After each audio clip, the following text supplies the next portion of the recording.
শুভ সকাল বন্ধুরা, তোমরা সবাই কেমন আছো? আশা করি ভালো আছো ঈশ্বরের কৃপায়।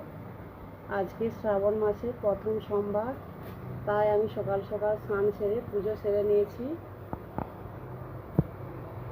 এরপর আমি শান্তিনাথ মন্দিরে পুজো করাতে যাব। প্রথম সোমবারে ব্রতটা আমি রাখি, তোমরাও পারলে রাখতে পারো, খুব ভালো ফল হয়, মনস্কামনা পূর্ণ হয়।